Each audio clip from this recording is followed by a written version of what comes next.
He's a professional esports and streaming consultant. Rob, thanks for joining us today. I guess my question to you is, what's the end game here, and who do you think comes out on top? Hi, thanks for having me again.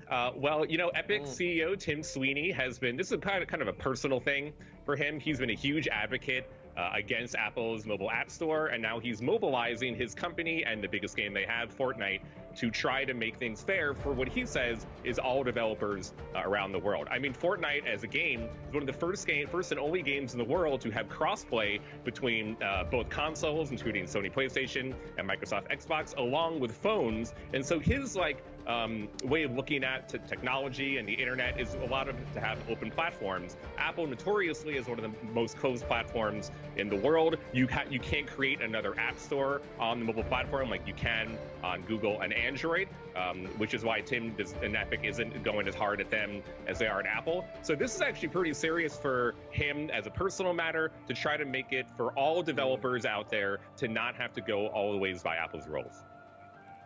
So Epic will argue, and as Susan just reported, that this is an antitrust issue for all the reasons you just outlined. But then, Apple and Google will argue that they built the platform, they maintain the platform, it's not a utility, and they can. Some very high-profile lawyers on board that have a lot of experience in antitrust cases, and they wouldn't have jumped on this case if they didn't think that Epic had a real shot at taking down Apple and Google here. While it is both Apple and Google, Apple is much more of the focus here, including the ad that Epic already had pre-produced, ready to go, and the lawsuit ready to go because they knew that Apple was going to do this. They want to try to change the way that Apple looks at the entire ecosystem. They want it to be a little bit more like Google and have things a little bit more open, have developers be able to create their own stores on the platform if they want to. And I think this also shows a lot here. We just had about a month ago a congressional hearing in front of members of Congress for antitrust, and now you have a game maker for video games that has gotten so much more attention, including Apple's, to actually try to change things than all of the people that we've elected to office that are kind of technologically incompetent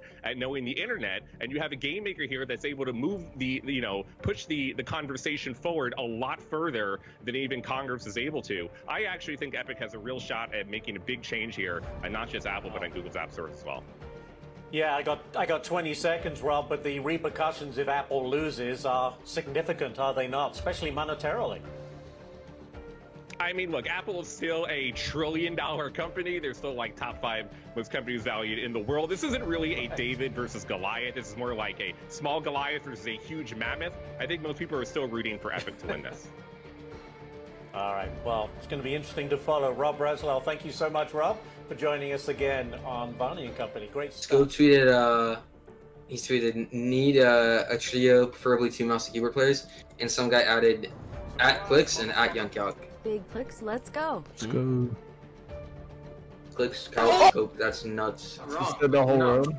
I mean, just everybody like. Let me retweet that. Let me retweet Jules. You're not wrong. Feel crazy.